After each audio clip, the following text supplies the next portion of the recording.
in your honor. Yeah. So, may I begin? Yeah, why not? So, there's a funny saying in English. They say, those who can will, and those who can't teach.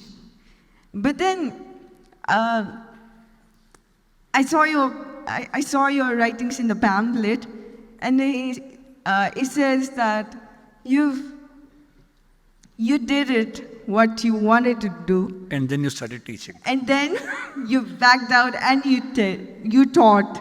So that is an inspiration to all of us. Thank So thank you so much. So this is a beautiful question. Beautiful question. I would like to explain one beautiful thing in the answer to this question. इनका सवाल ये है कि मैंने एक statement सुनी है, those who can will and those who can't teach. यानी जिनमें दम होता है कुछ कर लेते हैं, जो कुछ नहीं कर पाते वो टीचिंग करने लग जाते हैं.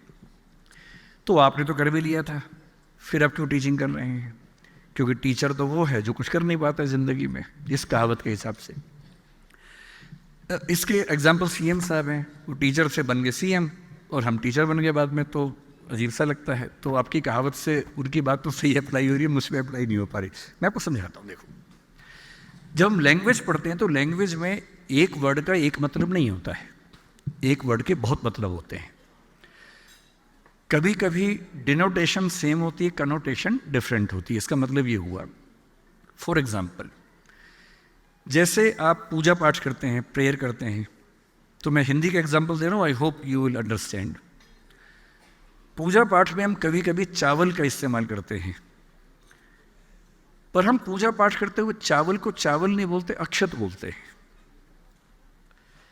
हम पानी को पानी नहीं बोलते, जल बोलते हैं पूजा पाठ करते हुए. आपने शायद ध्यान से देखा होगा कि जब पूजा पाठ हो रहे तो बोलते जल चढ़ा दो, अक्षत चढ़ा दो, न कि पानी चढ़ा दो. फिर कभी हवन करेंगे जिसमें धूप अगरबत्ती जलानी, आप बोलेंगे अग्नि जला दो, न कि आग लगा दो. तो अग्नि और आग एक ही बात है, पर पूजा पाठ करते हुए अग्नि जलाते हैं और बातों से क्या लगाते हैं? आग लगाते हैं. किसी घर में क्या लगाते हैं? आग लगाते हैं, पर पूजा पाठ में अग्नि जलाते हैं. अगर आप इस स्टेटमेंट को इस कॉन्टेक्स्ट में समझेंगे तो बात समझ में आएगी. जब ये स्टेटमेंट कह रही है कि दोज हु कैन विल, इसका मतलब है कि जिनमें कुछ करने की हिम्मत होती है, दम होता है, वो कर लेते हैं. जो नहीं कर पाते दूसरों को टीच करते हैं. पर यहाँ टीचिंग का मतलब टीचिंग करियर से नहीं है.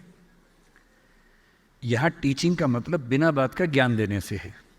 जो आपके पेरेंट्स आपको दे रहे हैं आजकल और आपको अच्छा नहीं लग रहा है. आपके पेरेंट्स कह रहे बेटा फ़ोन मत यूज़ करो, आप कहते हैं आप खुद तो करते हो, हमें क्यों ज्ञान दे रहे हो? आपके पेरेंट्स टीचर नहीं है बाई प्रोफेशन, पर वो भी आपको टीच कर रहे हैं. गली मोहल्ले में हर व्यक्ति आपको टीच कर रहा है, जो जानता भी नहीं वो भी टीच कर रहा है. एक जोक मुझे याद आ गया कि एक 22-25 साल का बच्चा सिगरेट की शॉप पे जाके बोला एक सिगरेट देना भैया. साथ में एक 100 साल का आदमी खड़ा हुआ था. उसने कहा कि बेटा सिगरेट पीना अच्छी बात नहीं है, फेफड़े जल जाते हैं, और बेटा गलत बात है, सिगरेट मत पिया करो, ज़िंदगी खराब हो जाएगी, ऐसा मत किया करो. उससे कहा अंकल आपकी उम्र कितनी है? बोले 100 साल. बोला अंकल मेरे दादाजी की उम्र 125 साल है.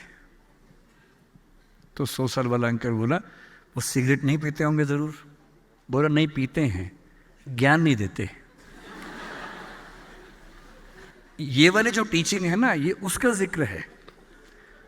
Those who can will, those who can't teach. This is not about teaching profession. This is about random teaching which we receive from all the people, so-called well-wishers, who keep on teaching us without we liking them to teach us. ये उसके बारे में है, न कि teaching profession के बारे में. I hope I have made you understood this statement. Success के बारे में हर व्यक्ति बात करता है.